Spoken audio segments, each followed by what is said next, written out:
It's the morning show with EVH. I'm Eric Von Hessler. Look right there, it's Autumn Fisher. We're going to skip our guest to go straight to Michael Albanese. Oh, hello. Greg Russ. Oh, hi. Dr. X can't be seen because he works for a competitor. If they find out that he's here, then he's going to lose his job. we have a guest with us, Robert Kelly. Hey, man, what's happening? Wonderful. Where are you appearing this week? I am at the Improv, Atlanta Improv, for the first time. Oh, I've been to Atlanta many times, but this is the first time at the Improv. Is this new? Right, the Improv's new, right? It's Less than a year old. Yeah. So I'm excited. Very nice. I was there last night. How'd it go last night? Thursday. I did great. Mike didn't do that. Yeah, but did Mike have trouble? It was a nice bomber room. No, he did fine. Michael, did you do the old anti-American thing again? Did you get up That's there? all I ever okay. He just won't learn his lesson. You always know when a comic isn't doing well when their last joke doesn't get the big oomph that and they go, all right, what else? Where are you from? No, you're over your time. You're over by 3 minutes. No, where are you from was 20 minutes ago. If I was under my time, I ran out of time. I was like, shit, how am I going to fill this? You're grasping for that last big laugh. No, I want to get out of here, but I just want to get out of here the right way. And it's so addictive because you're so used to getting laughs, and then when you don't on those nights, it's like I felt the greatest when I finally could just go, you know what, good night, and leave uncomfortable. Yeah, just uncomfortable. And the where I learned that, I was on a huge showcase in L.A. At the Improv for my agency. And they invited I'm talking everybody. Yeah, we should explain to people on a showcase. These are people who are producing pilots and stuff like that, just to NBC, see CBS, I mean the people. Right. And then everybody at your agency and all the comics. Okay. I go up, I buy a new jacket for the thing, a fancy coat, shiny. I remember it was shiny. I remember asking my wife, "What do you think?" I like it. Well, but is it good? You know what I mean? Get into a fight with her because I'm anxious. Gonna blame it on her. Yeah, right. They're gonna like it. Yeah, you're supposed. I like it. Wear the coat. Please. I need you to be more specific. Tell me. Would you hire me? I don't know now. Don't wear the coat. Oh, God damn it. Now I'm not wearing the coat. This night's ruined. You ruined our lives. We have no money now. Thanks, honey. So it did go well? What's the whole thing going? Here's the deal. I go up. The guy that goes on before me annihilates. And he shouldn't have. Right. Like in my... You know, there's certain guys that you know how good they do. So I'm like, that's a great spot. I'm after this guy. He goes up and annihilates. He had a spot that he shouldn't have had. You know what I mean? The stars met. His jacket was perfect. Everything. His wife complimented him, and he had confidence. I go up and I bomb like I'm talking crickets. I'm talking. Oh my God. And I felt the urge, that thing. I'm supposed to get off. It's a 7-minute set and I got to get off. And I just said, you know what? I'm not. And I stood there I counted in my head to 30. Okay. Now that's a long time. Silent. Like here's 5 seconds of silence. I can't take it. Deafening. I can't do it. You understand that? In performance, radio, live, I did 30 seconds. I looked every single person in the eye that I could. And at the end of the 30, I went, yeah, that was pretty uncomfortable, huh? The silence. Now you know how I feel. You alienated them. You're like, I told them the way it was. So and I walked out, and you must have gotten offers for all kinds of pilots, I'm sure. No, I got absolutely nothing. They were absolutely right. I stunk. And the jacket was atrocious. My damn wife. She should have told you. But my agent and manager ran out. Right. And they were like, dude, that was awesome. At least they got it. Right, You know what I mean? yeah. Yeah, but I bombed. You're fired, but that was amazing. I'm not with them any longer. Yeah, but it was amazing. Oh, yeah. I did in the late 80s and early 90s, I did comedy when they just needed meat. Comedy, I had a car and I could hold the stage for 20 minutes. I was not a very good comedian, but I could pick everybody else up, take them on the New York State Thruway, and we could do... You said I had a car. That's so funny. At a certain point in your career, having a car is a big part of your getting gigs. Absolutely, man. I didn't have to work in an office for years because I had a car and I could hold the stage for 20 minutes. That's funny. I wouldn't stink things up so bad that it ruined the night. Like I could hold the stage and then the headliner could come in and take over and do it right. I was always a amazed because back then, I mean, comedy was so popular for we were doing shows from Tuesday through Sunday, like one show Tuesday, Wednesday, Thursday, and then you start doubling them up on.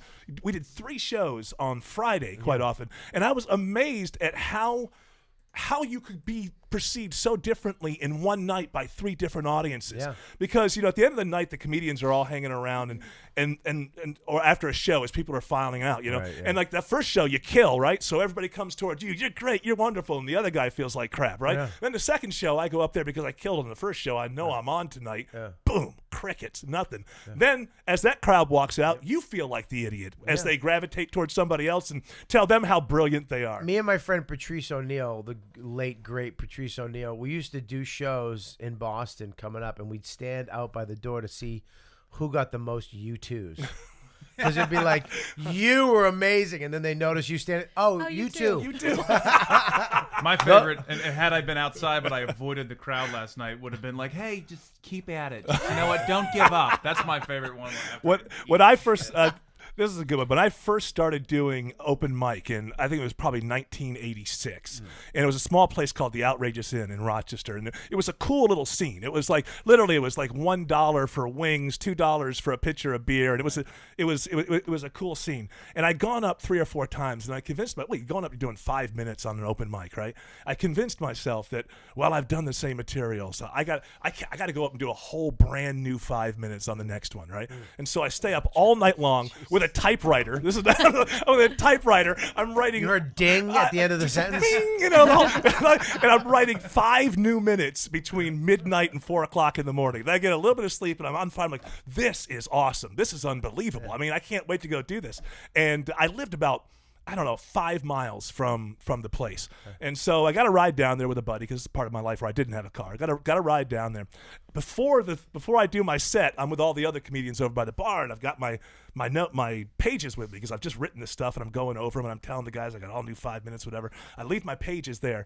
I go up, start to do the 5 minutes, beyond crickets. I mean, this is where it was a shotgun room, and there was an air conditioner in the window, and I mean, you could hear that motherfucker humming. I mean, it was just air conditioner booed you. Yeah, the air conditioner rattled to know that. So it was so bad, and I was bombing so horribly. I'm up there about 3 or 4 minutes, nothing from the audience. And at one point, I see a paper airplane flying through the air, and my buddies had taken the act. And it just kind of flies right over me, and then I don't even know how I got off the stage that night. I just said, "Oh no!" Then it was raining outside, so I walk off stage. I'm so down on myself. I walk off stage, out the bar, into the rain, and home for 5 miles. I didn't stop. I didn't stop until I got home, and just finally. If you want to get rid of that horrible feeling you have after that, walking for 5 miles is great because you sort of exhaust yourself. You Bill Bixby'd it all the way home. That's exactly. Did you see?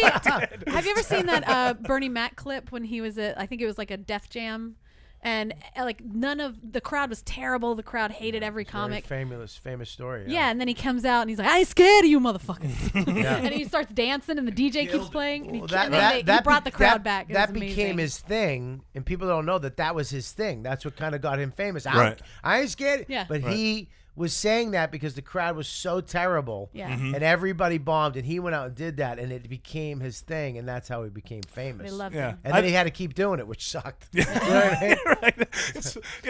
Kevin Meaney kind of had that thing going back in the day too. I don't care. And it's kind of a cool thing to be able to skate your way I'm through having something him on like my that. show next week. Oh really? He's back. He's Yeah, back that's at what the she clubs. was telling me. She Yeah, was I telling saw me he's him back at, doing the comedy Comedy again. Cellar. Yeah, It's amazing. He's back at the he's doing the clubs. He's one of the nicest guys ever. Yeah, I And mean, I one met of him. the I'm nicest. sure back in the day, back then. Sweetheart of a guy. Yeah, there was a heckler. Well, he wasn't a heckler. He was like a big fan. He was like, what was his catchphrase?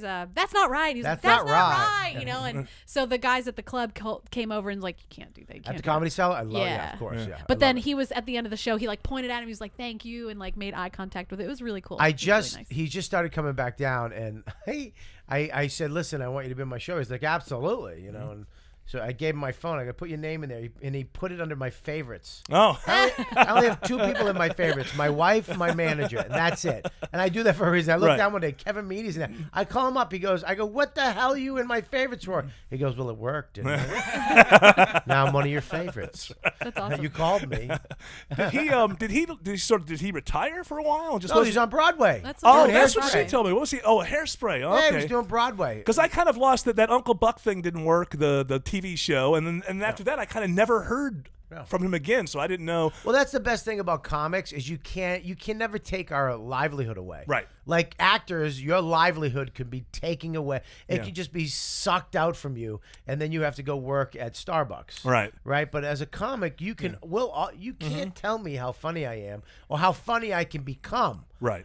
You know what I mean? Right. And I can always find stage time and road work Yeah. if you're funny, if you write jokes. Yeah. And you can be funny. And you're consistent. You can make a living. Yeah. You might not be able to afford a home, and you might have to live like a college student at 49. But you could eat. But you can eat, not Right. much, but you'll Yeah. be able to eat at the club. At the clubs, you get half Chicken price or fingers, something. You fries. get 4 or 5 drink tickets. You're fine. You Yeah. get that's sustenance like right there. He did Broadway for a while, and then Right. he's back to comedy, and Yeah.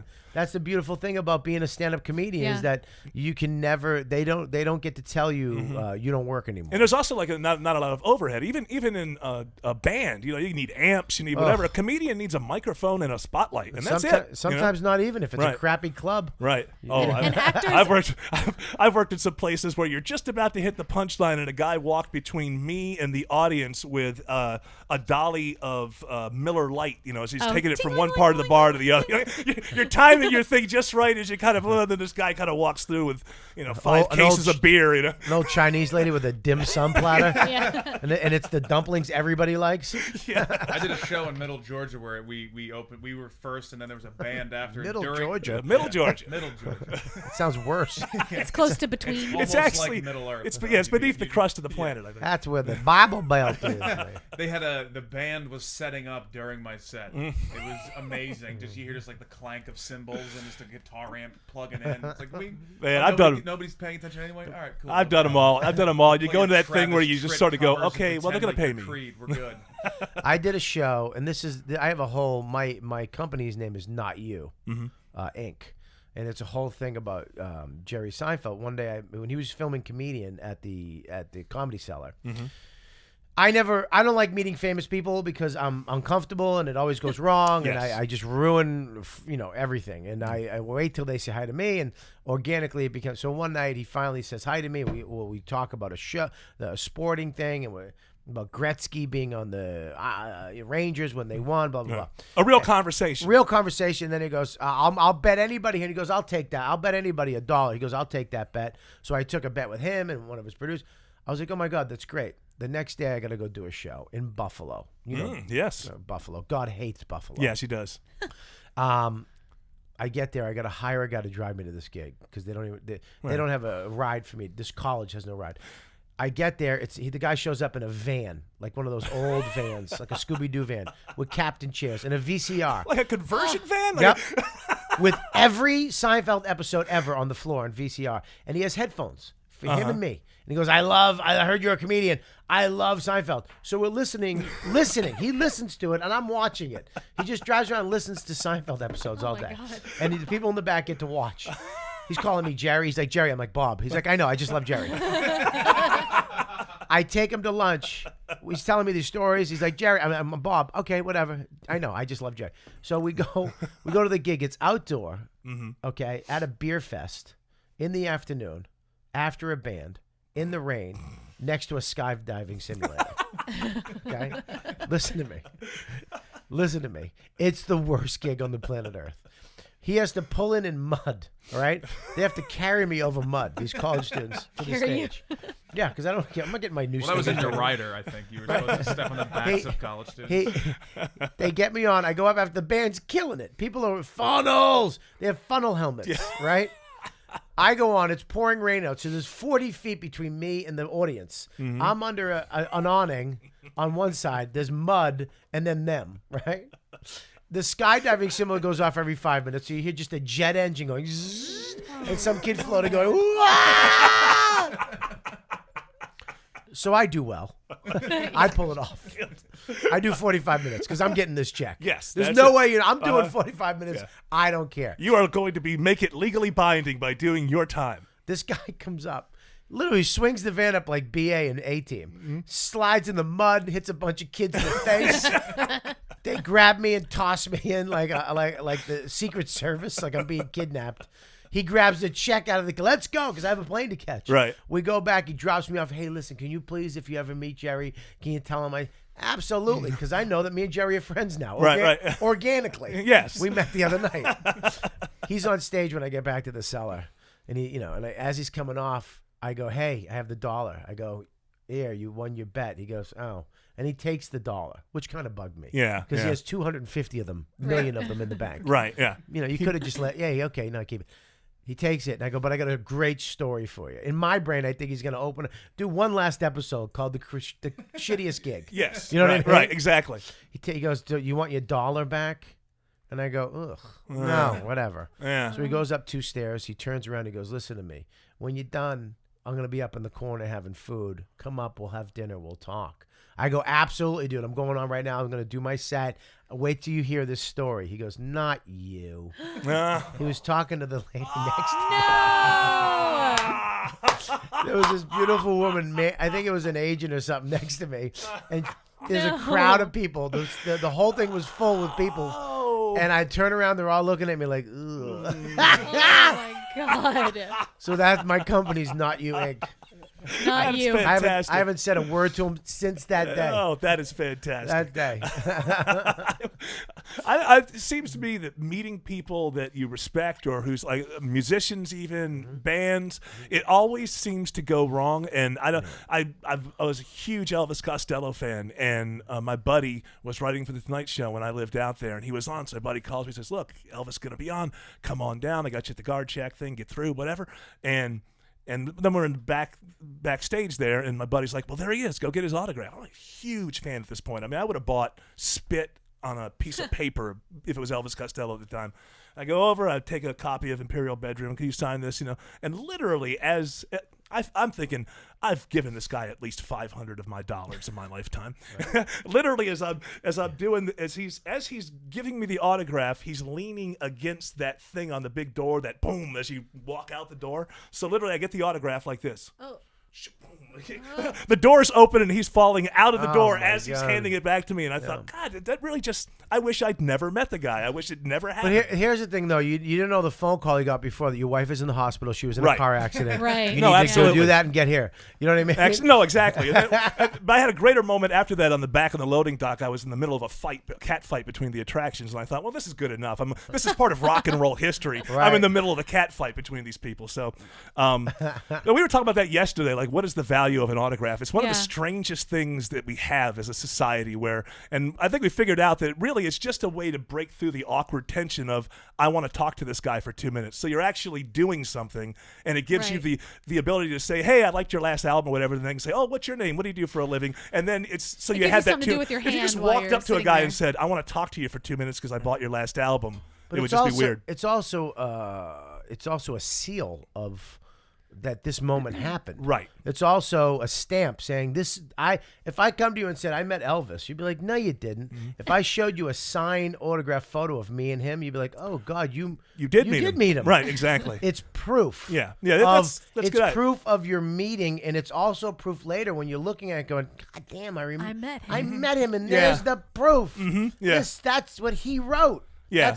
And you're going to understand his DNA is in that. Some weird way. Something fell. There's some type of, he touched something that I own. Right. By 2 things. Mm-hmm. There was ink, the paper, and him. You know what I mean? No, exactly. Sure. That shows you how close you got to that person. There was a connection. Your 2 boats came very close together. 2 things away from you, and they're very thin.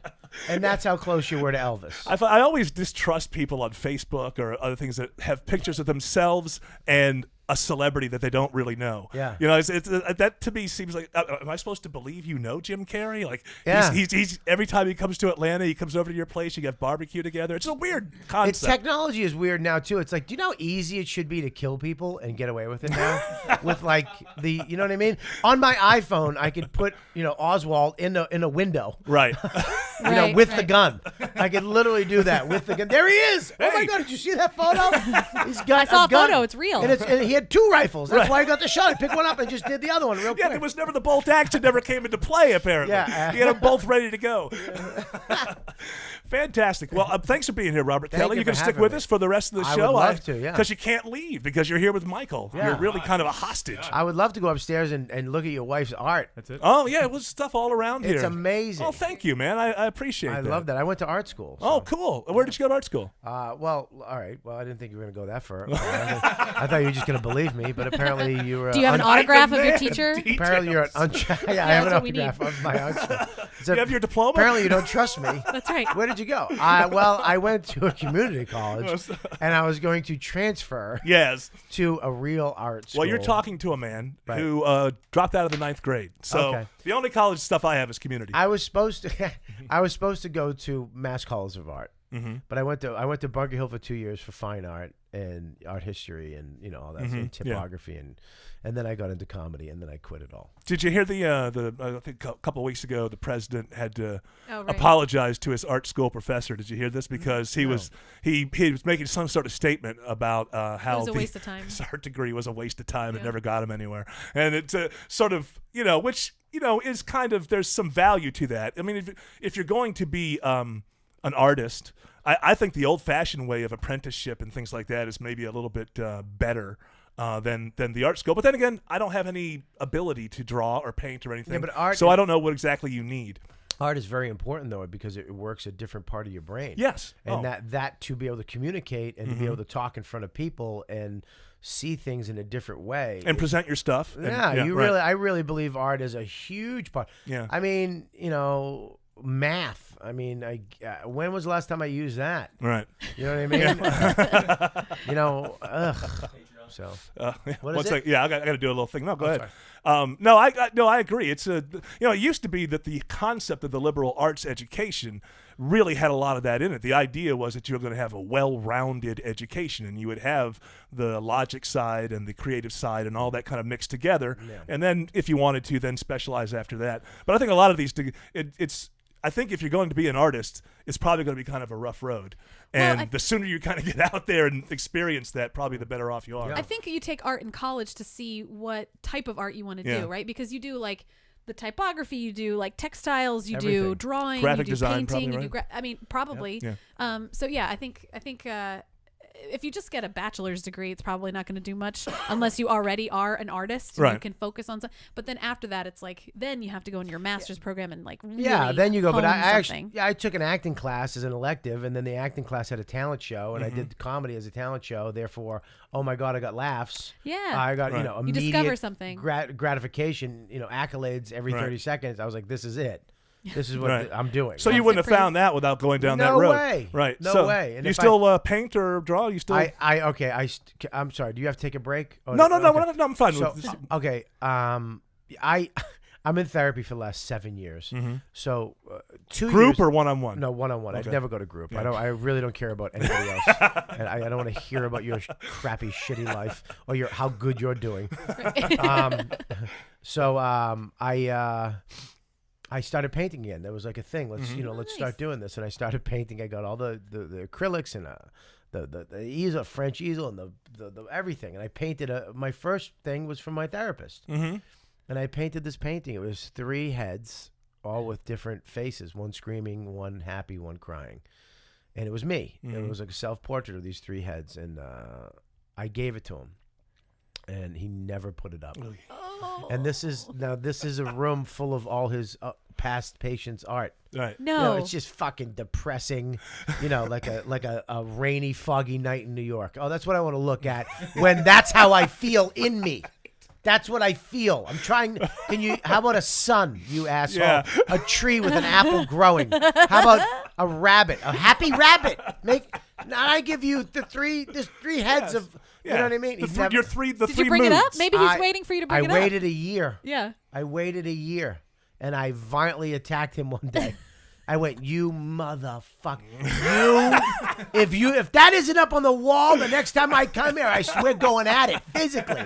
We're fighting. Okay, I'm gonna pay you $100 something to beat your ass. Yeah. I want that up on the ground." So now it's up in his hallway, not in a great spot. It's across from the toilet, but it's up. Everybody Kept him sees from it. getting his ass right? kicked. It's up there, but it was not good. It wasn't good, but I will take it up again. Right. I will absolutely. I will draw again. Yeah. I absolutely will do it again, but just not now because I can only be creative fully in one way, or maybe two. But putting yourself Yeah, like I'm deep learning the into it. drums right now. Right. Which was crazy. It's like really hard to learn an instrument. And they're all hard, yeah. Yeah, Well, that coordination between your feet doing something different than your hands, that's really tough. it's stupid tough. Yeah. It's dumb tough, and they don't tell you that. Yeah. Yeah. Just what looks I like, mean? yo, keep a beat. I can do that. Yeah, What's 1 wrong and with 2 and 3 and 4, and you do that because you watch a YouTube video, Right. drumming without drums. Some asshole on a bed with a notebook Yeah, and a you- headshot. 1 and 2 and 3 and 4 and 1 and a 2 and a 3, and then you. I can do that. It's like AC/DC song. Back in black. I did it. I'm a drummer. Then you go to like the Afghan wigs, and you're like, I can't play this. This guy's a lunatic. What the hell was that? That was the hi hat and the snare drum at the same time with a crash. What is this? Did someone hit the crash? Boy, so I'm always amazed at drummers who can sing at the same. It's like Levon I Helm know. and like Don Henley. How do they do that? You're doing these things with your hands and whatever, and then you're doing I don't know. the singing on top. of it. Cowboy Mouth, the lead singer, is the drummer. No, yeah, he's in my movie. incredible. He's why am I blanking on his name? Miss Dr. Cowboy. No, No. I'm blanking on his. Fred LeBlanc. Fred LeBlanc it's his band. He used to be in Wasn't Dash he in Rip Rock. Friends? what about Foo Fighters? Well, yeah. Does he drum and sing live? He was When the they- drummer. Well, I know, but he didn't sing then. But he does now. Oh, okay. Yeah, he can drum and sing. He does Yeah. every. I mean, he's But the- one Their of the the first blonde album, guy. he recorded every instrument. He was just Oh, him. that's and right. he Right. plays guitar. At the same time. You know, I which was is gonna really say- impressive. I was going to say, we do a lot of. He was like that idiot from Mary Poppins just walking around. That Oh, with idiot. all the Electric guitar. instruments You mean on the your body? legendary Dick Van Dyke? Van Dyke, The yeah. That oh my idiot? God, actor, Well, I almost comedian. said Ted Danson, and so I My- just had to say idiot. Because If you ever call Dick Van Dyke an idiot again, I will attack you, That even though idiot. you're bigger than me. How old are you? How old are you? Because isn't that funny? Dick Van Dyke doesn't I mean was the anything. idiot How old in are that you? situation. I because am don't know his name. 43. Okay, I'm 49. Yeah, Dick Van Dyke yeah. that's when you had to actually be talented Yeah. to be in show business. Now you just have to be a housewife of an idiot. Yes. You know, and you Yeah. have to be rich too. Yeah, You ever notice yeah, that? yeah. They're all rich housewives. Yeah. There's no ghetto housewife. No. There's no housewives of drug dealers. You know what I They mean? had that. It was a TLC almost picked that up. I think it was called Baby's Mamas, and it was Oh, that just was an this- Oprah Winfrey thing, and she I was don't- forced. No, yeah, it she was the started that way. she was the It production a rapper behind that that. had 12 kids. kids with 11 women. Yeah, and it was a going to be reality on. show It was going to be following on them. the Oprah network, Was it? and then Yeah, she and they got so canceled it, much like, immediately. You flack. sure that's not Floyd Mayweather? You ever see him? I haven't seen him lately. He's got like 19 women around him Yeah. on the previews to any fight. Yeah. Oh, yeah, that's right. Yeah. And is he Yeah. married or is he not? That was my pedicure. Yo, man, she knows. Money's money. He's holding like, $10,000, $20,000. Yo, money's money. Yeah. I hope Flash forward That'll 30 years. last. please, Yeah, exactly. please let it all be taken away. It will be. I love it. It will be. I mean, all of these guys you see. I mean, I don't hold so much against Bieber as everybody else does. Because when I was that age, if I had that money, God only knows Definitely. what I'd be acting like. Because I was acting like a fool without money. I'm sure I'd act like a fool, with money. But you look at a guy like that, and everything is. Every house I have to buy is over $2 million. Every car I buy has to be $150,000. That money feels to him as if it's never going to end, but it is. And this is the Justin Bieber thing is kind of interesting because the Leif Garrett thing took me by surprise. Like when I was a kid, he was like all the girls loved Leif Garrett. He was the hot shot, Yeah. And then now he's this drugged out zombie, and I didn't see it coming. Justin Bieber, I'm on for the whole ride. You can't- I get to watch the whole evolution happen until the final fall. You can't wait till you see Justin Bieber with broken capillaries under his eyes. Oh, God. Do you know what I mean? Just rosacea and a big drunk nose. Yeah, big Jim Blossom. Yeah, exactly. That's so mean. Why are we so mean? It's just inside of us. It's like when you see somebody from back in the day and they're just awful. Yeah. You know what I mean? Yeah. And they're just, you see somebody back in the day and they're great. They're like in shape and they do it. You're just like, ugh, I hope we get hit by a bus. Right, you're Big angry at them stage. either way. Like, oh, they got so fat. Or No, I'm happy. Right. If they show up and they're terrible, Yeah. I'm like, nice to see you. How you doing? You look great. I'm lying. yeah. You just don't look as good as me. Well, you're from Boston, right? You're Yeah, from Boston. from Beantown. I think about that with Tom Brady. I mean, here's a guy. He's the best-looking quarterback to ever play in the NFL. He's got 3 Super Bowl rings. He married the supermodel after cheating on another supermodel. You just think to yourself, well, something might be at this. You got to wonder if there's cancer waiting at 48 or something on this first guy. Of all, nothing's happening to my Tom. Okay, Hey. he's actually 80. Yeah. He's 80. People don't know that he's 80. He was gifted. He's a god. Yeah. He's Zeus's son. He will live forever. He will live forever, Yeah. like Thor. I'll Yes. tell you something. I'm a diehard Buffalo Bills fan, and God. well, what am I gonna do? I don't know. Hey. Switch teams. Oh, wow. Did you After switch the- team in After the 70s? third, dude, 4 Super Bowls in a row. Yes. Wasn't it in a row? What? I didn't know this. Listen to me, bro. He's a super You- fan. You as it should turns try to out. talk me over. You have an out. Do you understand me? I do. You have a yeah. You could have been a Cowboys fan. I or could have. You could have switched to another Yes, team. I know. Yeah. But my point was going to be that even though Tom Brady has handed his defeat after we've beaten Tom Brady twice in the Tom Brady era, and we play them twice a year.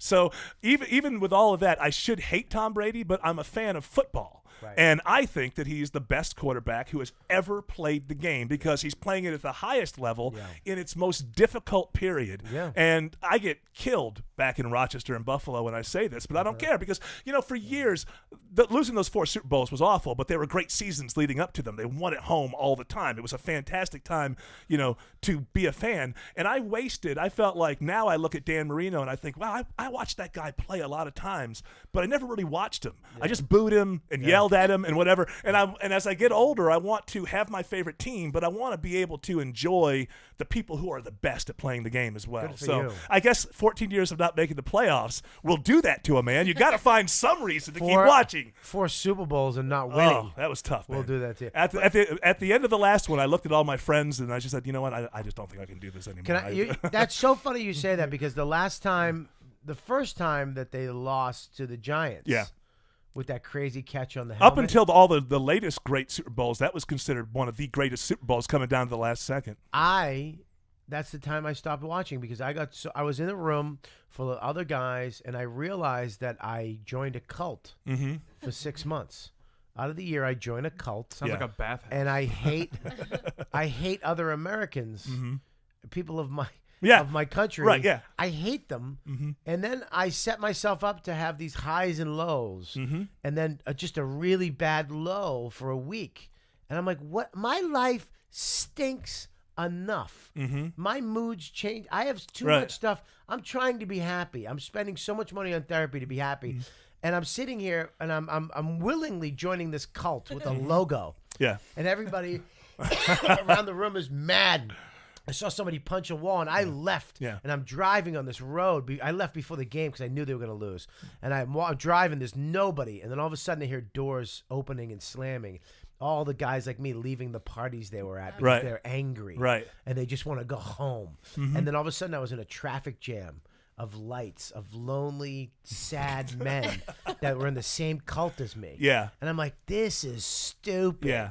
I'm not doing this anymore. I enjoy. I'm following your story because I had almost the same exact walk. Right. Because when I try to tell people, like, we're in Atlanta, you're in Los Angeles, you're in different places, you're in New York. Yeah. Buffalo Bills could never win a game for the next 3 years. And if you're a Buffalo Bill in Buffalo, you're the most famous person in town. I mean, these people, there's nobody more famous in Buffalo than somebody who's on the Buffalo Bills. Yeah. And it is more like a cult in that situation. And if they lose the game back when they were winning and going to Super Bowls, if they lose a game, you'd be depressed until Thursday. you know, and then it's snowing all the time and it's horrible. And then I went out and lived in LA for 3 years, and the games were over by 4 o'clock. So and it was beautiful outside, and I really learned that, you know, it really doesn't matter. I can't control this thing. It doesn't reflect my life at all.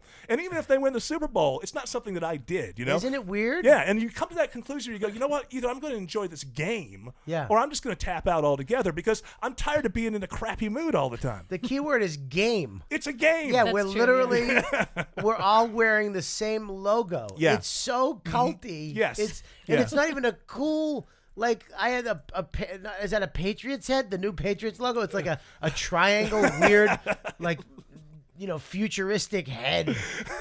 I believe it's aliens set up these games. We'll control them. Yes. We'll keep them segregated and hating each other for 6 months out of the year. And then we'll have hockey and baseball. We need these people to hate each other because if they unite, they'll have happiness. Yes. You know what I mean? Yeah, I know. That's why I love the Olympics. I hate the Olympics. I think it's foolish, but I love it because it makes us all, we can all have one team. Yeah, right. Like we can all go to a bar and as Americans, but then we hate people from Germany and Switzerland. It doesn't make sense. It doesn't make sense.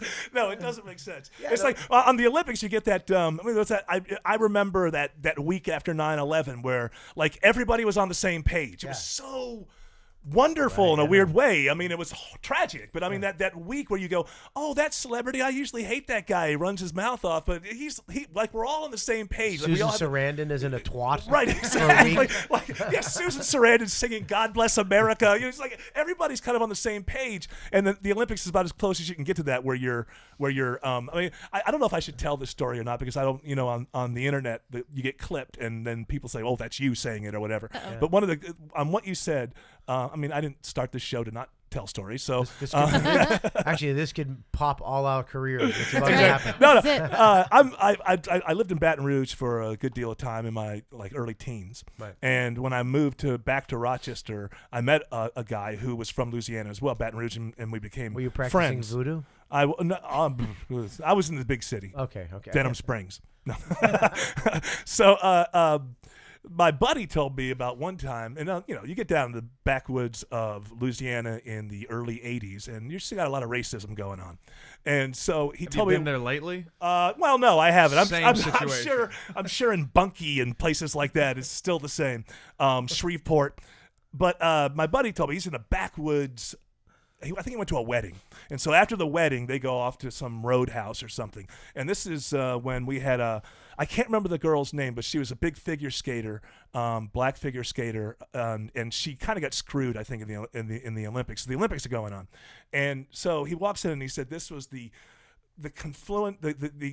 coming together of patriotism and racism like he had never seen before. So he walks into this bar and everybody's disgruntled because this girl's scores have come out, and obviously, like this last thing, one of the judges was biased and she didn't get the score right, what she should have gotten.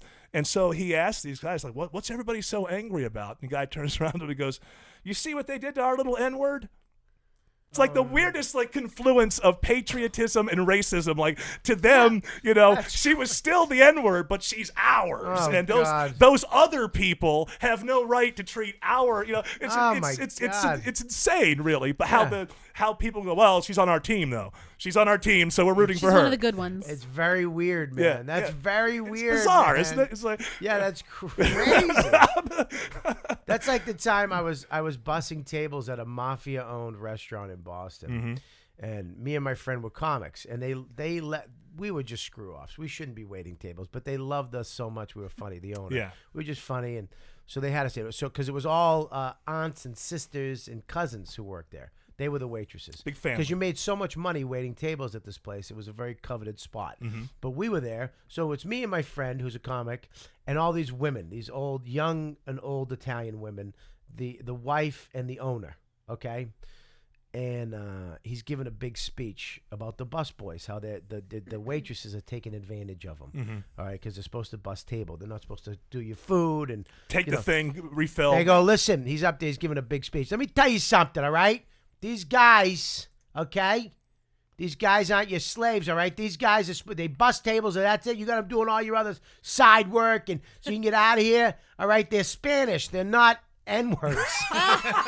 And that's what he Freedom said. with respect. I looked around and everybody's going, that's true. They're not. That's true. There's a difference. That's like my favorite episode of Archie Bunker is when they really showed. He's in an elevator with a Spanish guy and a black guy. And him, and it's stuck, and he's talking to the Spanish guy, and he's insulting him because he's Archie Bunker, and he goes, "Listen, Mr. Bunker, okay, I don't know why you talk to me this way. I am equal to you." And Archie goes, "Equal to me? You're not even equal to him." And the black guy just goes, he just nods. He goes, "Yeah, it's true. You're not." It was it's funny when you think about the way that we talked about this a few days ago. Yeah. I understand the power of the word, and I understand the history of the word, but it does bother me that we now speak like children. That our anchor. This was the example I brought up the other day. If somebody scrawls the N-word in graffiti on a bridge, right? Yeah. The anchor, the grown-up anchor who's giving you news, there can be no contextual situation where you would think he's being a racist. Will not tell you the word as it is. He has to say the N-word, and I think that to me it's infantile. I'll tell you why. Because it's a swear word. It's fuck. Okay. It's fuck. It's right. It's if I say cunt right now, right. I feel weird saying it in front of a woman. Okay. because it's not. It's a swear word. It's right. The N That's a good word point. That's a good point. Is a swear word. It's not a regular word. It's a swear word. It's fuck, shit. It's so that's why you But can't. interesting, Robert Kelly. Yes. Appearing at the Improv all this weekend. Friday and Saturday, 2 shows a night. And if you're get offended, Elise, go fuck yourself and your wife. Interestingly, though, and I find this interesting. I'm not coming after you for this. I just genuinely find it interesting that even in that explanation, you will say fuck and shit, but you'll say the N-word because we all know what can happen to us. I have no problem saying it, and I've said it on my show, and I've said it jokingly. We've used it in jokes because But here's the thing: is like I used to talk to my friend Patrice about it.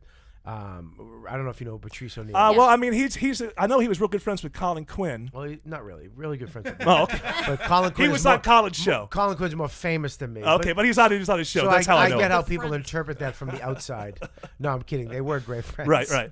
And I have a buddy who's in that crowd too. But I never met Patrice, but I saw his comedy. The funniest guy on the planet. Right. Literally. Right. He was our Richard Pryor. Mm-hmm. If you listen to his latest album, Elephant in the Room, or his special, his album Mr. P or Elephant in the Room. I didn't know that he died. I wasn't aware of that. He's passed away. Right. Yeah. He if anybody talks about race, the way he does that whole thing about that girl in Aruba who got murdered. Yeah. What's that white girl's name? Everybody yells it out. What's the girl's name? I don't remember either. Right. I do. I know the person you're talking about. Amber something. No. So everybody Right. yells it out. Yeah. And it goes, all right, cool. Hey, what's that black girl's name that Right. No one has any idea. No. Nobody fucking knows. Right. Yeah. And I used to talk to him because he used the word, the N word, Right. all the time. But he used it. I was like, dude, I love the way you say nigger. I love it because you use it as a surprise. If it's something I say, like nigga, Yeah.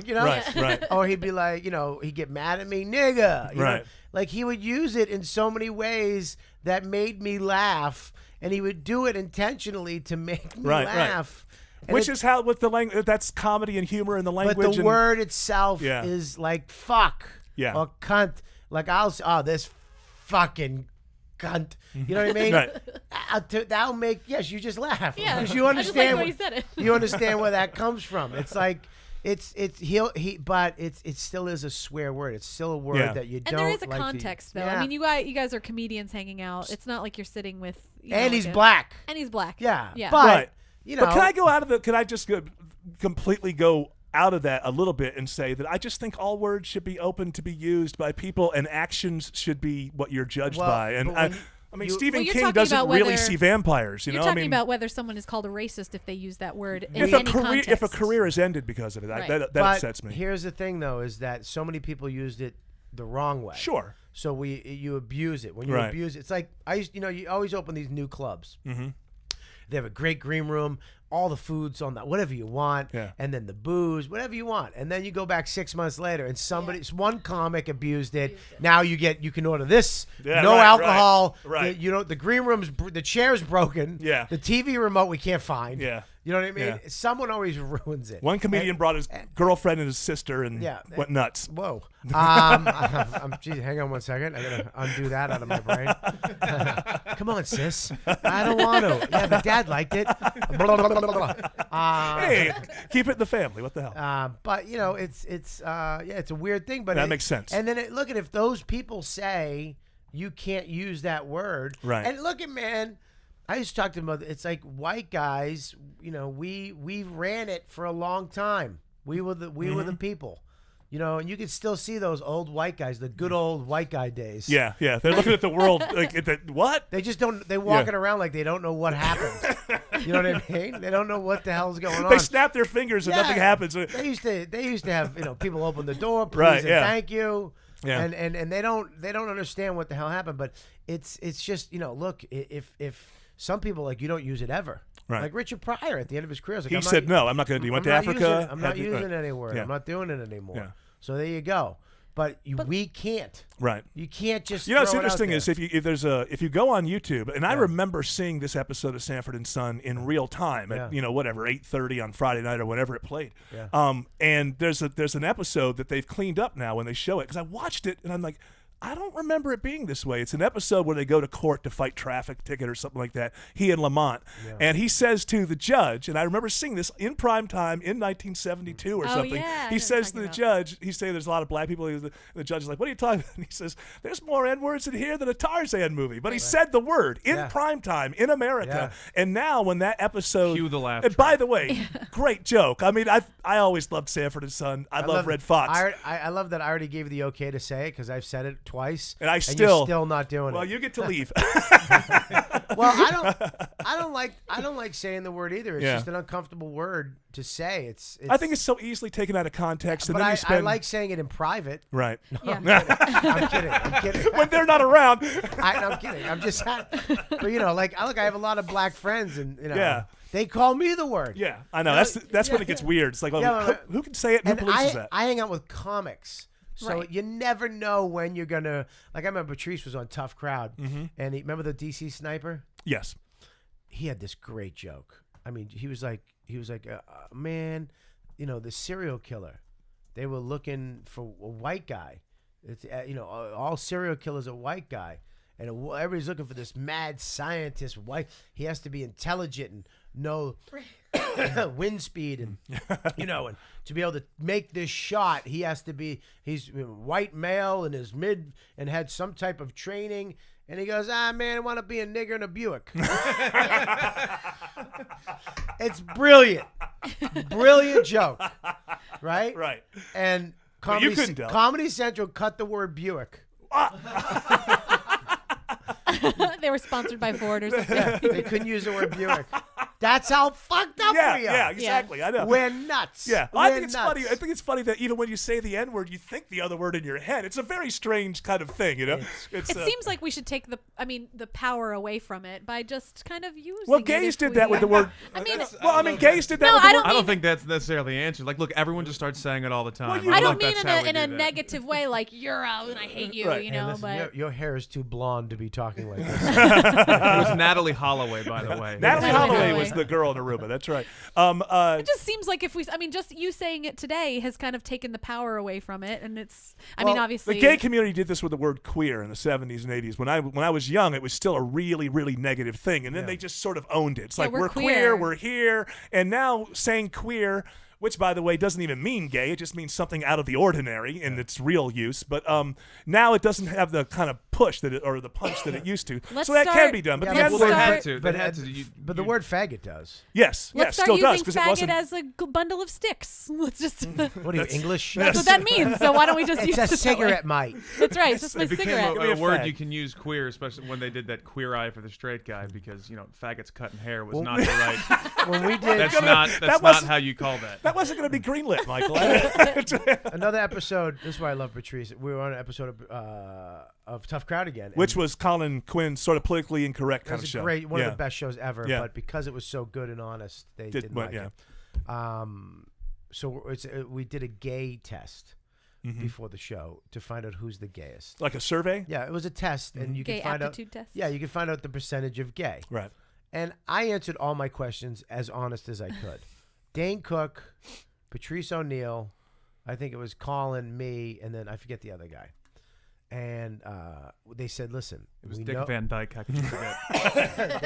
How dare you forget that man? He was a genius." They go, "You can't. The only word you can't say is faggot. We know you guys are gonna go nuts. We know you're gonna say every other word. Just do not say the word faggot. Please do not say the word faggot." We're all like, yeah, relax. We're not gonna say faggot. We're all right. We got it. So we take the test, and I win. I'm the gayest of them, but I'm pissed. Right. Because I know Quinn's way gayer than me. Yeah, right. I've heard stories of how gay he was. He was the priest. He lied. And he was mad that the priest didn't go all the way. Like, the priest stopped. Like, Dane is way gayer than me.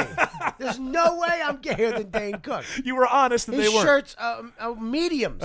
He's a grown man. Okay? You can see his nipples. Yeah, he has a shirt that says "No Way Out." All right, and it doesn't fit. Listen, I start screaming. I'm like, "There's no way, Patrice, you're gayer than me." I'm screaming. He goes, don't get mad at me because you're don't get mad at me because you're a queer faggot. The place, we all just went, "Oh God!" We all walked off set. It was the funniest thing ever. The place erupts, and we just walk. Everybody just walk. Right. Colin leaves the set because the one word. One word, and it had to happen. But in context, that it was funny. Hilarious, right? It was hilarious because we couldn't say it. We Right. weren't supposed to say it. It was the one word, and in that context, he said it, and it would work. So it's hard, and especially in comedy. Yeah. Words are that's your tool, right? It seems all about context. My rule is if you're trying to find funny, you should have the ability to find it. Yeah. If you're trying to find funny. Yeah. I did a joke that I did one time and never did again because somebody told me it wasn't racist. It was racist. And I don't know what I didn't know how to present it in a way that it was funny and that everybody. So it was coming off racist. Yeah, I went to the zoo. I know where this is going. Yeah, I don't know idea. I went to the zoo and I'm in front of the gorilla cage, and it's amazing. These little baby gorillas are running around and they're human. Yeah. It's ridiculously amazing that the one is playing with the other one and teasing it, and the older one is kind of swatting that one, and all of a sudden this black lady, old, she'd be 80, in a sundress and slippers and a hat. She shuffles up. I hear her, and she goes, "Look at this shit. You believe that? Motherfuckers look human." She taps me. She goes, "I know a motherfucker look just like that." I fall on the floor. I'm on the floor. I run to the cellar to do that joke. I run to the Comedy Cellar to do that joke. I do the joke, nothing. Right. Keith Robinson comes out. He goes, "Man, you can't do that shit, man. You don't have the card to do that." Yeah, you don't have the, yeah. He goes, you can't do it. He goes, "I'll do that but you can't." I Right. was like, "Really?" He's like, "Yep, you can't, man." He goes, "It's funny." He goes, "That's a story. That Right. you can't. There's no way you're going to be able to get that off on stage where you're at right now." So Well, that reminds me. Well, you mentioned it prior, toward the end of his career, said he wasn't going to use the word anymore. In the Sunset Strip show that was filmed, where he talks about that, he has some very funny stuff in there about when he's in Africa. When he's in Africa is when he looked around and said, "I got to stop using this word because these are beautiful people, and I want to stop stereotyping like this." Well, he looked around. He said, "There's no niggers." Yeah. He said, "Do you see it?" He said to himself, "Do you see any around here?" "No, I don't." Yeah. But the funny thing, he said he would see people that looked like people he knew back in the States. Yeah. So like the Prime Minister would show up and he would look just be like Willie the Wino. "All right, man, you make it." Yeah. So he still did good stuff, but I'm so proud of us. I know it really is an amazing time to be alive, especially when you're a creative person. And I have black friends, I have Spanish friends, I have gay friends.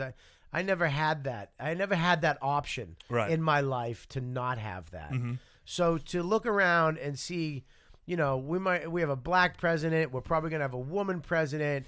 There's in sports, gay guys finally. And I know that sports, the top richest guys in sports got together and go, "Look, this is going to happen, just like it happened with blacks back in the day. It's going to happen with gay guys. So we're all going to get together and kind of release one queer a year in each sport. Right. Just pepper them in. You know what I mean? Right, yeah. To kind of give them a little, and then all of a sudden we're just going to, it's not going to be a big deal. It'll be normal, right. Because that's kind of, there was one in football, now there's one in basketball. Right, yeah. It's weird, you know what I mean? Yeah. So people are coming out, and we're accepting it. Yeah, I think it's great. And it's a great... Accepting, I mean, Jason Collins got hired to a 10-day contract. It almost seems like it's like the Jason, it's like here's the the ABA problem. where they're like, oh, we're going to fight a bear in the middle of the show or in the middle of the game. That's his talent, though. It's not his... Right. He's right. You're right. But he was already at the end of his career. He's at the end of his career. If he come out of the closet, that he'd have been re-signed to a 10-day contract. It doesn't matter. Look, it doesn't matter. You understand? He broke the glass ceiling on that. Now the next guy, it's going to be easier for him. Who does have talent? It was good. I'm not taking Who does anything have away. talent? You actually are. No, I really. You don't like gay people. It's I'm obvious guessing to him saying. that you're a hater. His highlights from after the first game was just him like catching a rebound. Well, here's the thing. He and not throwing the Do you ball out of think bounds. he has a fairy wand? Right, He's right. going to just Yes, that's what I'm hoping for. dunk everything. He was a He journeyman. was wearing pink socks and it wasn't even October. That's what I was proud of. He's older. He's He's a journeyman when he was when people didn't know he was gay. Yeah. That's kind of the problem with this Michael Sam. He was only supposed to be about a 4th or a 5th round draft pick. So people need that whole context when draft day we comes. got a higher ranking gay guy to be. Right. No. It's great because what it's doing is that these guys, I really believe that it's some type of inside job. Like this guy is perfect because he's not going to. We don't have to fire him. We don't have to. If it goes wrong, we don't have to worry about it. Right. Do you understand? If it's the first round draft pick and he says, "Hey, I'm gorgeous. I have a Heisman and I love penis." That's a problem. That's a problem. Oh, the first time. Yeah, that's going to be a problem the first time. Right. But if they have these guys, I really believe it's an inside. Like, look at we're going to. No, I think so too. But I think it's great because now, let's just get over it. Yeah. It's gonna happen in our lifetime. Let's get over it and let's move on. Right. Because it's taxing. It's very taxing to have to make these stupid decisions in your life. Who cares at this point? There's so many people on TV that are gay, out. It's like that girl, Juno. I'm gay. No shit. You know shit. You don't shave your vagina. You have a flat ass. Oh, my God, you're gay? Really? You're in a black T-shirt. Really? You talk like my uncle. I get it. Yeah. Yeah. I get it. You love rollerball derby, whatever it is. Yeah. Right. We know, but who cares? Right. So we can finally move on. You have to get to that who cares point. That's It's the more. thing. It's when a celebrity doesn't come out. It's more of a confusing time for yourself. You know, you're just saying, I know you're gay, but you're not saying you're gay. Right. So there's more and more and more questions about Well, that. there's that whole thing. I And mean, then when they come out, it's like, who cares? Was she getting You know? steady work, the girl from Juno? Is she doing a lot of Yeah. stuff? Okay, so the whole idea in Hollywood for years was, like Rock Hudson and people like that was, Yeah. I don't know how he felt personally. I think everybody around him knew he was gay, but I think that he felt like, well, America will never accept me as a heterosexual wouldn't love have. Well, they interest. wouldn't They have wouldn't then. If they know. Will would've they killed- now? Will they would've now? Hunted him down like Frankenstein.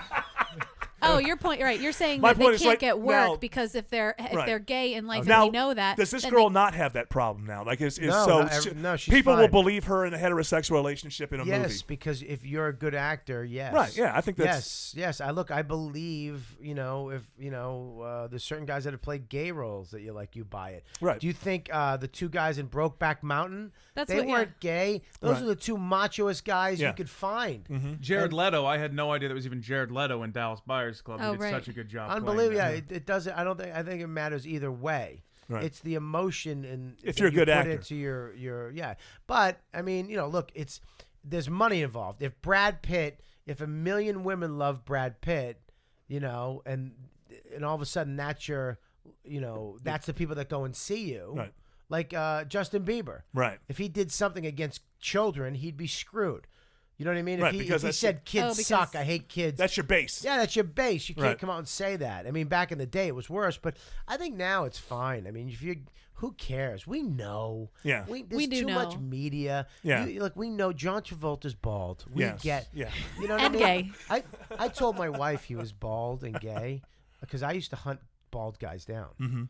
I did. I hunted them down. What does that mean? You'd hunt them? Because I was going bald, and I'm in this business, and I needed to hunt them down like vampires. Confirmation that it can work. Yeah, yes, absolutely. Yeah. Robert Duvall, my savior. You know what I mean? Yeah. But I would hunt these guys down. Jamie Foxx, Yeah. Bald? Steve Harvey. Steve Harvey, Oh, bald. yeah. I hunted them all down like vampires. I was the Van Bruce Willis, Helsing right? of bald Bruce people. Willis is bald. Yeah, but he's not hiding it. He didn't though. hide it though. But he was Harvey always wore wearing that hair. He was always stupid in wig hair. for- Yeah, he but was in 20 hair. he years. took it off and let you see him bald. Oh, I Yeah. see. John Travolta, I remember I found him bald. He messed up one day. He wore a long wig, a short wig one day, and the next day at a new event he wore the wrong wig. It was long. It was a long-haired wig. Yeah. And people were like, "What?" And they had pictures side by side. One day, the next day, you fucked up. And I showed my dumb wife, and I go, he's bald. He's bald like your husband. And I had another picture of him kissing a guy. And he's gay. Yeah, No. That picture exists. That's amazing. John Travolta has He doesn't wear 3 X's on his shirt, though. I think that's where more of the problem He came in. has the best PR people in the world, John Travolta, because that picture of him getting off the plane kissing that guy, is that the one? Yeah, I got it. Yeah, I mean, exists, and yet it doesn't really percolate to the top. It's that you know? Scientology stuff, right? Yeah, boy. Listen, when you close your eyes and you give a guy a mouth kiss, you like men. That's right. He's, Yeah. I mean, that's not a But goodbye. Look how That's far not his a, lips are pursed out, though. Like Yeah. he's not like taking one in the mouth. You're not even noticing the gayest part Yeah. is his foot is up. Yes. like Fonzie in Happy Days. Remember when the girls used to kick Fonzie? Their legs would go up. It's the I know people who claim upstairs. well, no, it's coming off a plane, I think. Yeah. I think that guy's a pilot, or I don't know, whatever. It's, he's you a know, pilot, hey, honey, right. I'm going flying He's again. a bottom, Okay, right. I think you is know. the He's word a you were bottom, looking for. yeah. A pilot means both. You know, Travolta was a Broadway kid. He was like doing singing Nobody's and dancing and shocked stuff. that he's gay. No, Like no, that's nobody what I'm went, really? But A lot of women were. yes, yeah. Well, you Well, know, I they were didn't know just he was mad that gay he was until That's how you all the rumors started. Force that anger is just, You know. it's just towards hate. when he first hit the he could dance, country, it though. was Vinnie Barbarino Yeah. and Saturday Night Fever. I mean, he was a sex symbol. Yeah. But my understanding is that back in the Broadway days, he never even hit it. You know, he was just very, fabulous. Yeah, it seems you know, like when all you go of in the and out of places. right. you know? Isn't there that Carrie Fisher interview where she's like, "Oh yeah, well he and his boyfriend were blah blah," and then they're like, "Oh yeah. shit." Yeah. So, They had to but cut he it out or- obviously thinks it would hurt his career in some way. I don't well, think it That's would. Scientology, right? It's the Scientology, Scientology, stuff, yeah. It right? really would. It really would hurt his career now because the women that love him from that generation Right. are still those gay haters. See, I feel like everybody knows, but maybe everybody doesn't know. No, Just he also everybody said- I know knows. Maybe you He's know. married. I mean, he Kelly Preston. He's got biological children. Yeah. I mean, Right. obviously he has sex with women, right? Yes, yeah, So a couple who cares times. if he takes a little dick. Like, what is it? What is the big deal? Honestly, like Maybe he gives a little dick. Well, we're not talking about you heard that. the We're rumor talking that about Will whether Smith people. gets down like that too. Him and his wife would go to swinger parties and Oh, yeah, they mess have an around. open Like, marriage. If I Oh. found out that Will Smith was sucking dick, I wouldn't care. I don't Really? think anybody should care because he's But got wouldn't a try to wife. find that party. Love to see what he looks like from the oh waist yeah, down. man! If it's as good it- as the waist up, Yeah, is it iRobot or is it If it's as Fresh good as I'm Prince of imagining Bel-Air? for the last 5 Bel-Air. years. All right, I'm gonna we got Jay Busby. I think we're just gonna go kind of roll right into some sports here. Okay, Go that's for cool. Is Jay Busby on the line? Okay, well, let's see if we can get Jay We go- Busby. If we racism, gays, and sports? I know. cover almost nothing here. Why don't you talk about Patreon? Well, I will talk about Patreon. You guys try to get Jay Busby. If we don't get Jay Busby, we'll do a little news. I want to take this moment to thank everybody that's helping us out on Patreon. I don't even like to say helping out. I like the fact that you got some skin in the game. You've invested in us and become a part of our team. Everybody bitches about corporate radio. Everybody bitches about what the airwaves have become. You know, in our own little way, we're trying to do something about that right here. If you go to patreon.com, look for Eric Von Radio. You'll see our page. There are different levels. There are different perks. Michael Albanese has designed the bumper sticker and T-shirts that we'll be sending out soon. We're over $1,000 a month, and I can't tell you how much I appreciate that. And we really do consider you members of our team. So go to patreon.com, Eric Von Radio, and you'll find everything you'll need to join this team, get some skin in the game, and be a part of what we're doing here. No Jay Busby or Jay Busby? I'm here, sir. Oh, he's I hear here, him I hear sorely. him. I can barely hear him in there. Can barely hear him in there. Hello. Yes? Hello. Should he be up a little higher than that? I think he should be up a little higher than that, judging by everything else I'm hearing.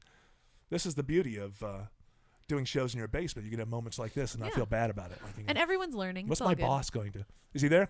Jay, you there? I'm here, sir. There you go. Jay Busby from Yahoo Sports. Say hello to Robert Kelly, who's been our great guest today. Hey, what's going on, man? How are you? Good, buddy. How are you?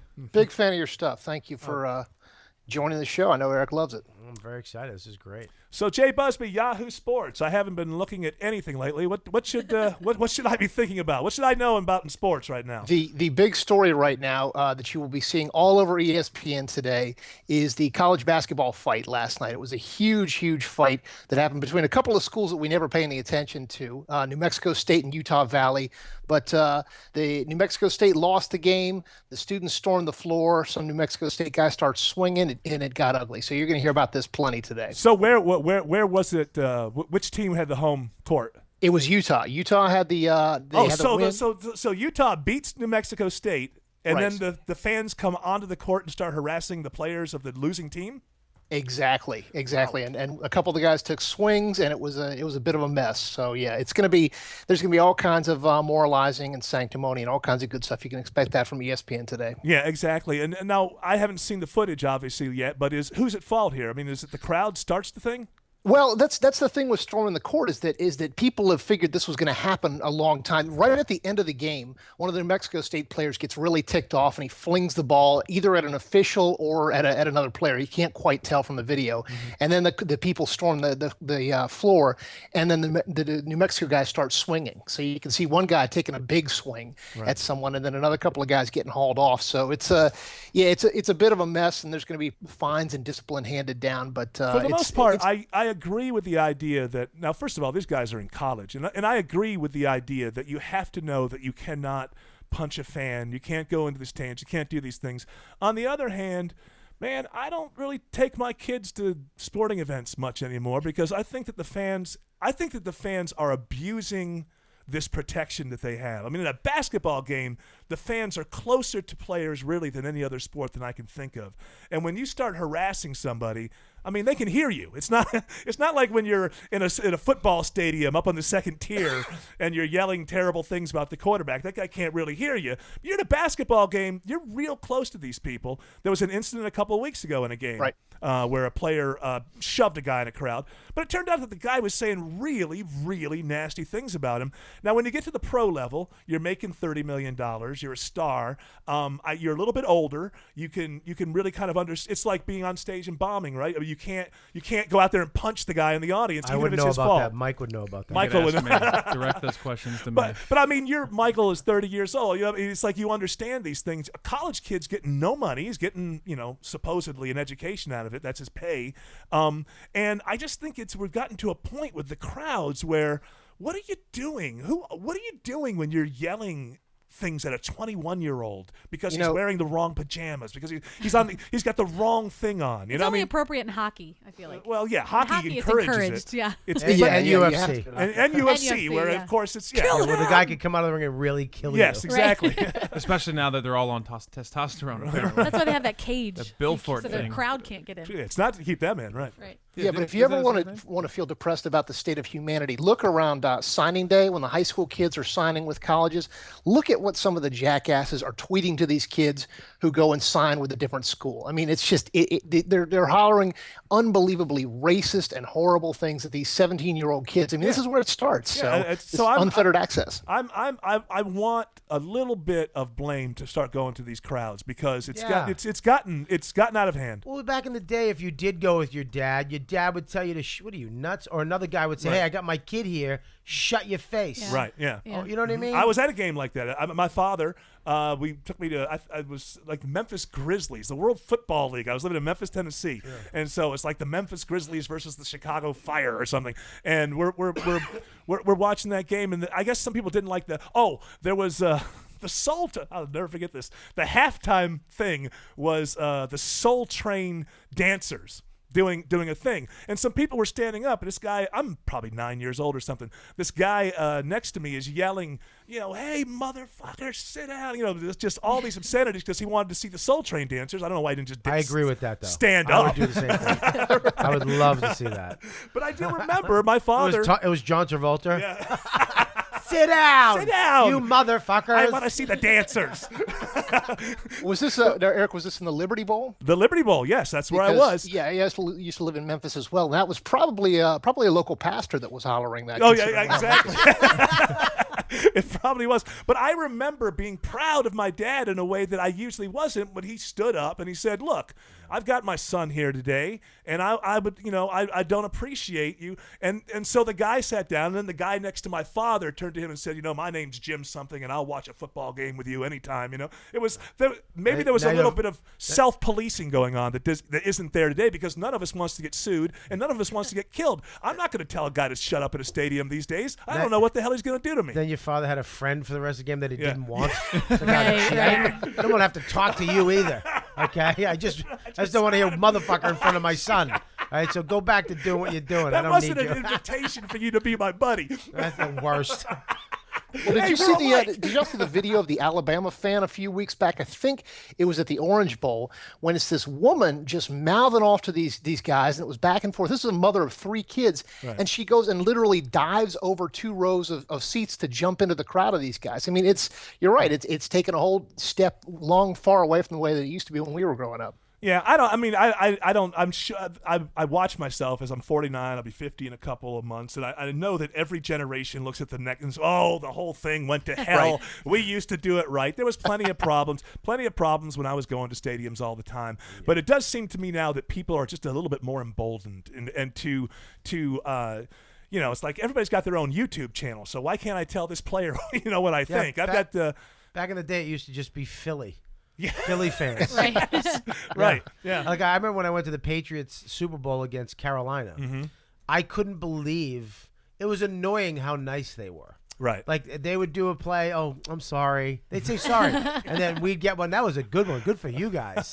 And at the end of the game, people just left. I'm like, there's no fights. There's no fights. I don't have to worry. I don't have to look around. I'm not running out of here. If that was Philly, it'd be a bloodbath. Boston and Philly. The flip side of that is the 99 World Series. I was at that when the Yankees just handled the Braves completely. And I was in the stands, and we're walking out of Turner Field. The place is packed with depressed fans because we're down 2-0. There's like 2 or 3 Yankee fans yelling, and the Atlanta fans just let them do it. And I was like, "Come on, guys, can't we muster up something? Can't we take a swing at one of these guys?" But it's the Yankees. They're the best. That's the only reason anybody showed up to that stupid game anyways, when the Yankees show up. Nobody's at a goddamn Braves game unless it's a cool team. Well, Yankees in the World Series. Whoa. You're in the World Series. None of you have been to a game. Come to the show this weekend at the Improv. Mike will be featuring. Yes. You can yell stuff at him. Yell at Braves fans and tell they're not good enough.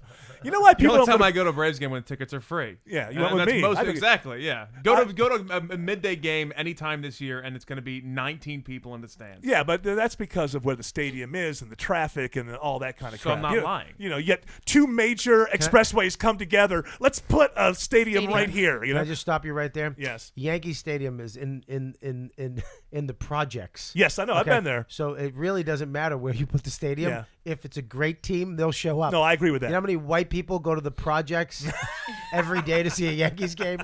Okay. Robert Kelly will be headlining this week. That theory is crap. Your team but you take the train. Well, a lot of people drive too. Right. It's 2 huge highways merging together in the point projects. Well taken. It's in the Bronx. The Bronx isn't with the old Bronx. It's not the Robert De Niro. Bronx Tale Bronx. Right. Yeah. Collageno! It turned into "Give me your money, motherfucker." Yeah. Well, he owes me $20. What do I do? Take him to a Braves game. How about the fact that Spike Lee is ranting about how he hates gentrification in Brooklyn now? It's too nice. It's too nice. What do you? This guy lives in a $32 million home himself. What do you? Because if he makes a movie about Brooklyn now, it's going to have to be a bunch of bearded hipsters like Mike, right. and then one black guy instead of the reverse. And a couple dog walkers. Yeah. I look like a hipster, but I'm not cool, so I have absolutely none of the attributes. I'm just a dick with a beard.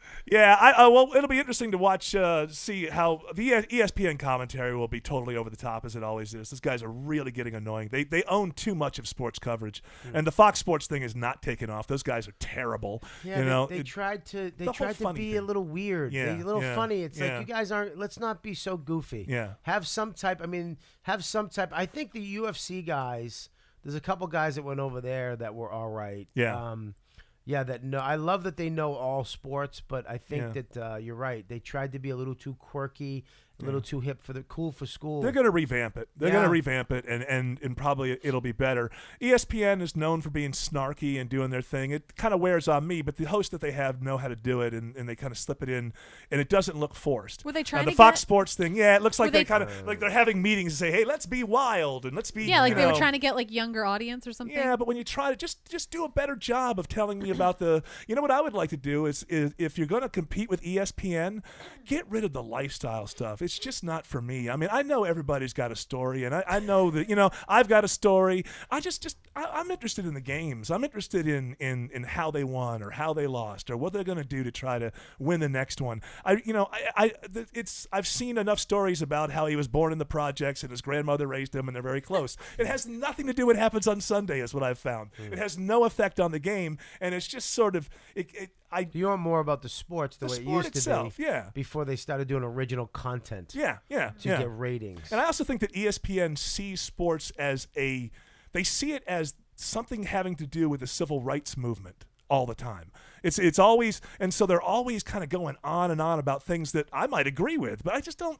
I turned on ESPN. I want to see balls flying. And gay porn. I want the same thing out of ESPN. I want to see a John Travolta or Nick Cage movie. I mean, balls flying. I mean, he has sports. I like sports. Well, Face Off.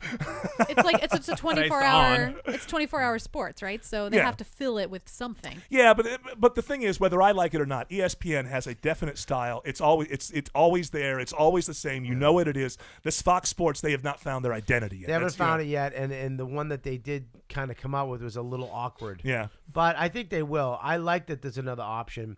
I like that they have different... ESPN, it's like I kind of got sick of it too. It's like, all right, I know you get cool sayings. He's as cool as the other side of the pillow. Oh, go fuck yourself.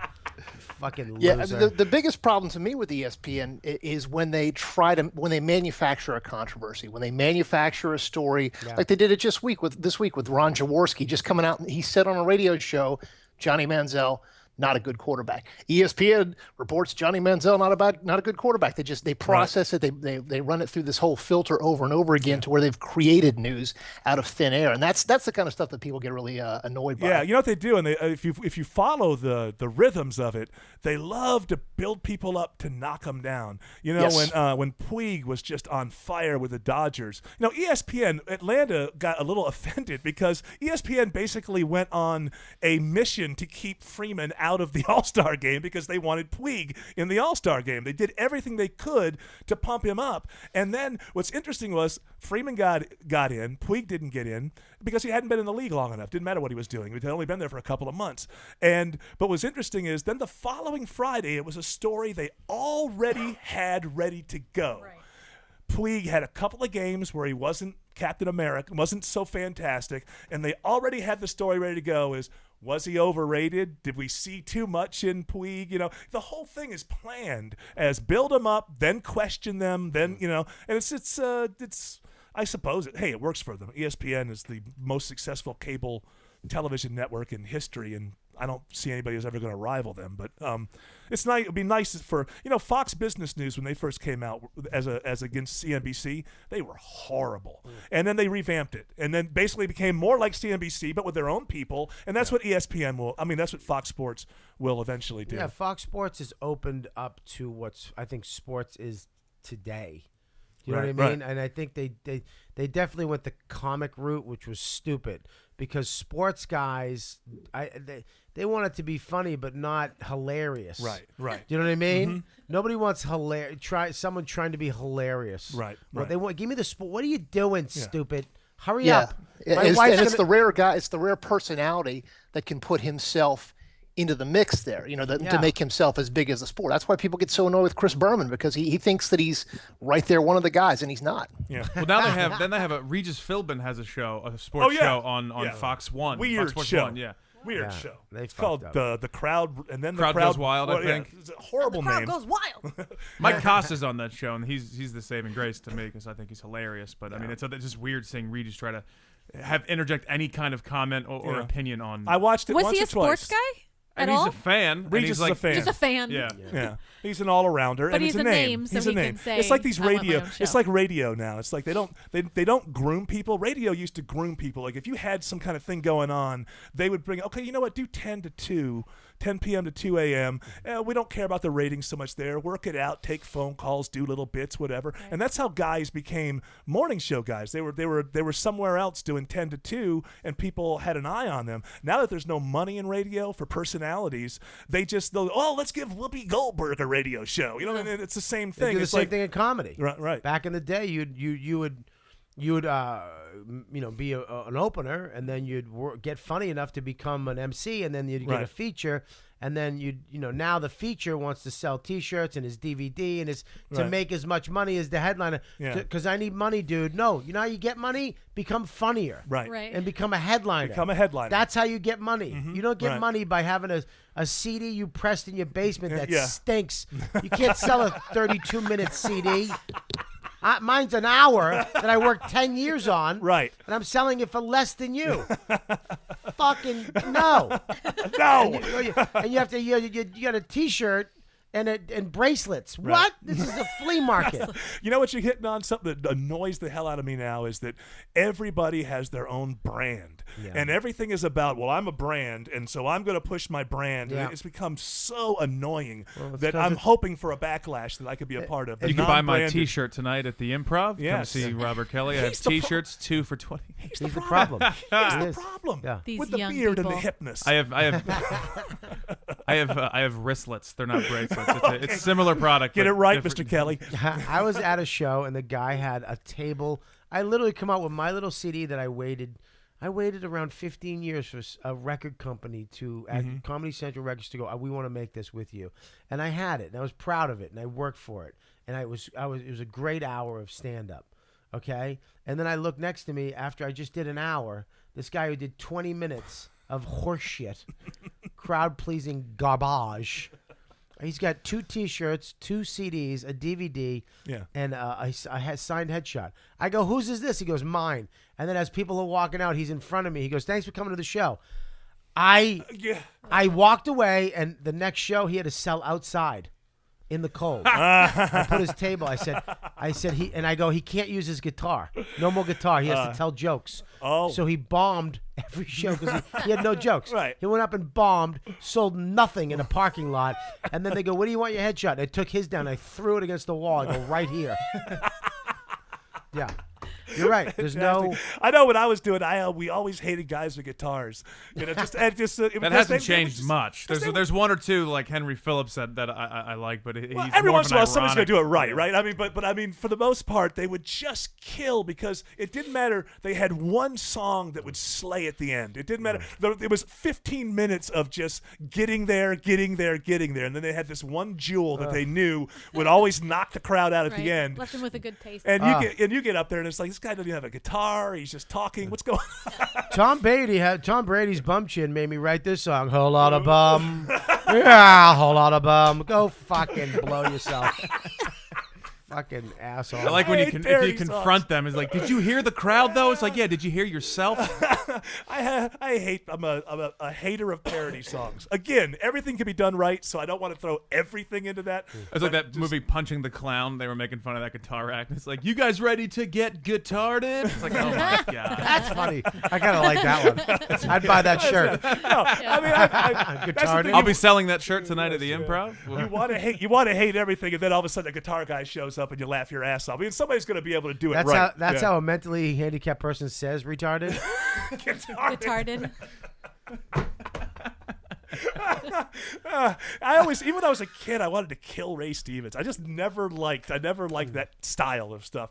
Hey, anything else? Give me one more story in sports. Well, there's a fellow named Michael Sam who's come out of the closet. That's the big story right now. Have you heard about that? Yes, I have. You haven't even talked about this topic yet. Stop for 1 second. I have noticed that there is more legitimate gay news. Since we started the show, I think people tune in and go, "Is this gay talk?" But I mean, honestly, the top news stories have been gay for the last 2 weeks. Did Michael Sam do something new? Is this a new breaking story? No, I know you guys have talked about it to death, so we don't need to focus on that. Well, Spring training starting, baseball starting. Ahead. That's a big story. Hold on 1 second. Go ahead. It's still pretty amazing that we're talking about it. Yeah. I mean, this is sports, and we're talking about gay guys coming out, and these guys this is the best part. Is like, hey, what's up? Yeah, I just came. It's like he's the regular guy. Yeah, right. Because I always thought when the gay guy was going to come out in football, he'd be like, listen, I'm going to tell you something. Just this big, huge linebacker. Yeah. I don't give a shit who says what. I will run the fuck over your face. And it's not. He's just a guy. Just a guy. Yeah, man. I just just vying to be the center. He's just a, what's up? Yeah, I played for a while. I'm a I think journeyman. that's more important than someone coming out. It's just to be like a normal dude. To Right. see he's just a regular dude, Right. and he likes other things, Right. And then it's like, oh, He's not mincing Well, around. that's why or when you have anything. friends, that's what happens is, outside of sports, the reason that there's so much more, I even hate the word tolerance because it seems like it's something you're supposed to be, but you know what I mean. I agree. There's so much more acceptance now, and that's because everybody has a gay friend at work, or everybody has somebody's a gay friend to somebody they know. You know people. Now, obviously, nobody came out of the closet, or very few people did in the 50s. So you knew people, but you didn't know you knew people. Now you know, and so it's very difficult when the propaganda comes at you, like these people are evil, and you go, well, Jim isn't evil. At work, No. I know Jim. I love the guys on Modern Family. Yeah, I've never seen it. Is it as great as people one of the say? funniest shows ever. For some reason, the commercials don't make me laugh. They seem forced, and I don't watch the show. It's one of the funniest shows. I gotta watch it. It's one of those things where everybody funny. tells me it's great Yeah, no it's a matter good who they show. are. And so. I don't like sitcoms. Yeah. Traditional I hate them. Yeah, I know where But everybody's I hilarious. hate them. I just hate them. Oh, God. Oh, they're terrible. Yeah. But this one is actually pretty Is this good. is this a sitcom in the sense that there's a crowd or no? No, Okay, no. so it's like No, it's shot like it's a one shot camera like shoot. yeah. But it's really funny. But yeah, I think it's great. I mean that we're talking about professional sports. Yeah. And gay guys have come out, which is awesome. Yeah. Unbelievable. This is great because now we can just forget about it. You understand? Yeah. Now we don't have to worry about it. You got it. Right. We're moving on. It's funny. I wrote a story earlier this week. A PGA golfer made just a really lame joke about Michael Sam, and I wrote that before long we're going to get to the point where this exactly what you're saying. We're not going to care. Who cares? Play the game. We don't care what you do after. We don't care what you do before. My email box got filled up with some of the most hateful, abominable. It was unbelievable the level of vile hatred that is still out there for gay people. So there's still a road to go. Is it reflective of society, or is it reflective of the internet, or the internet culture is where you go to be? That's true. There is anonymity, and so you can be a real asshole online. You got hate mail for saying all that? Oh yeah. Oh, All right, absolutely. well, I don't believe that gays should come out. I'll be appearing this weekend. I'm changing my point of view. No, I'll be appearing at the Improv all weekend. but I don't want any gays coming. Okay, I want all straight couples. Have I ever told you how much I love a country we call America? I'm checking wedding rings at the door. All right. Arby's. On the story though, so is the combine over? NFL? Yeah, combine's over. He was kind of middling, right? Michael Sam didn't do all that well, I heard, at the combine. I mean, he was not spectacular, and you get the sense that people were a certain segment of people were waiting for him to fail, right? And no matter what, they can justify him either not getting drafted or drafted really low. So right. I think soon enough it won't be a story. His prospect was about the 4th or 5th round. My understanding is he's too small to play his position that he played in college in the NFL. He's going to have. So you got a guy who's 4th or 5th round. He's going to have to go to a different position. He's got to be coached up. This happens all the time. It happens all the time from college to the NFL, but it's not the test yet. It's not the test where you have, let's say we knew who Peyton Manning and Tom Brady were when they were in college. We knew who Peyton Manning was. Nobody knew what Tom Brady was going to do. But let's say you had two quarterbacks that were both considered great. Like the way RG3 and Andrew Luck came out the same year. Which one's going to be number one? They're both great. If one of those guys was gay, then we'll really see. Because if a guy like that slipped down to lower 2nd round or something like that, you'd really be able to go, okay, that's a social thing. That's because they don't want a gay guy in their locker room. This guy who was 4th, 5th round already, there's a lot of good reasons not to draft him. So it's not quite the test. But you're right, Robert, in the sense that, we need guys just to be there. And then when the superstars come, it's not going to be right. Not It gonna won't be a big deal. Well, but here's the thing too. I would love for Belichick to grab this guy, and just put him on a Super Bowl team because that's what he does. Right. He gets nobodies. Right. And he just makes them do their job well. Yeah. That's it. Just do this. Do what I tell you to do. Play that well. What's interesting is when Belichick reached out to Tebow and brought him in last year.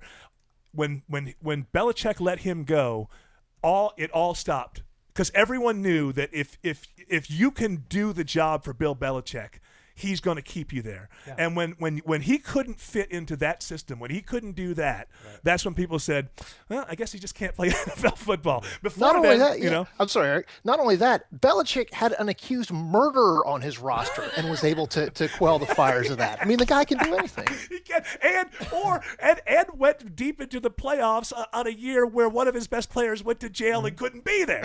And his other player was out. Yeah, the other guy was out. Gronk was out. These tight ends that they had changed the game by Brady constantly throwing to tight ends, and then they just went. Welker was up. Oh my God! Yeah, no, it's Tom Brady is the greatest quarterback of all time. Bill Belichick. I don't know. I'm a NASCAR fan, which puts me kind of alone in this. But the analogy is that Tom Brady may not be the best quarterback ever. Bill Belichick may not be the best coach ever. They are the best quarterback coach tandem that's ever been in the league. And they're gay. And nobody cares. Nobody cares. What a wonderful country. Do you understand though? If that was true, nobody would care about gay. Oh, absolutely. If you get listen, you could have a KKK rally. Mm-hmm. Okay, if the winning team was gay, they would be like, listen, man, we gotta. I'm telling you, man, I'd bang Brady. That's right. He's a winner. Have you seen that, Chan? Those lips are perfectly symmetrical. That's my faggot. That's my faggot. That's my faggot. Did you see what they've done to our little faggot? Yeah, you see that?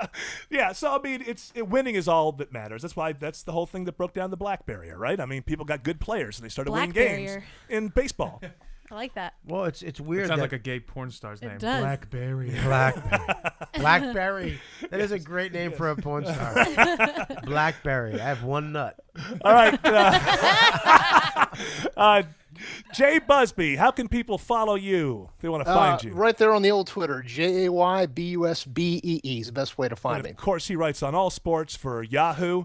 Have you met that Marissa Meyer yet? Have you been in any kind of situation, even on a phone call or anything? I have not. No, I've not had the opportunity to meet her. Where I'm here in Atlanta. She's out there, the other side of the country, but she's making a lot of people very happy. Yeah, she's really pushing the media in, which has to be good for you. So any kind of Yahoo Sports, you'll find Jay Busby's byline there. Check him out. Thanks a lot, Jay. We'll talk to you next week. Sounds good. Take care. Very good. Robert Kelly will be at the Atlanta Improv. Yes. We are taping this on Friday the 28th, so you'll be there 2 shows tonight, 2 shows tomorrow? 2 shows tonight, 2 shows tomorrow, and then I'm gone. When Michael Albanese will be featuring. Yep, you can pick up all of my T-shirts. I've got several different varieties. Yes, all colors, everything. Yeah.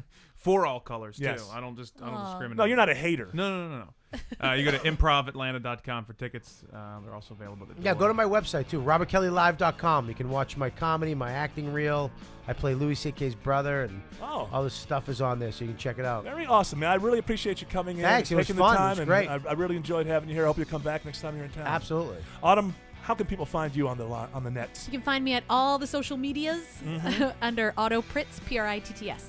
And Greg Russ, step to the mic. We haven't heard from you hardly at all today. Is this our last show? Well, it's not our last show. I think you should just get used to me not being around. Well, we did. I'm also not going to compete.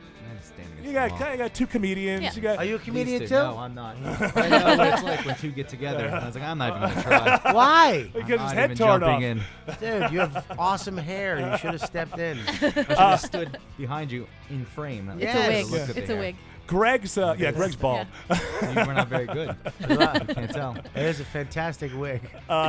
Greg is going to be leaving us for a little while, but not for too long, I think. I'll join the show. Yeah, we're going to do it Skype. Through Skype in New York. So you go back to New York for a little while, and then I think you're going to come back here, hopefully, for a little while longer. We'll talk money. Yeah. I also need a new laptop. Everybody wants money. He wants a laptop. All these demands, All right, we'll see what we can do. But you'll be with us on Skype Monday. Will you be with us Monday? Yes, I'll be there. All right, so we'll see you then. Hey, thanks to everybody, and also Dr. X. We cannot the guy who's running our stuff now. We can't reveal because he'd lose his other job if people found out that he was here. So thank you, Dr. X. Yes, thank you, Sebastian, for being here. Yes, Seabass. Yeah, thank you for being here. Oh my God. That was the morning show with EVH. We'll see you on Monday. Thanks.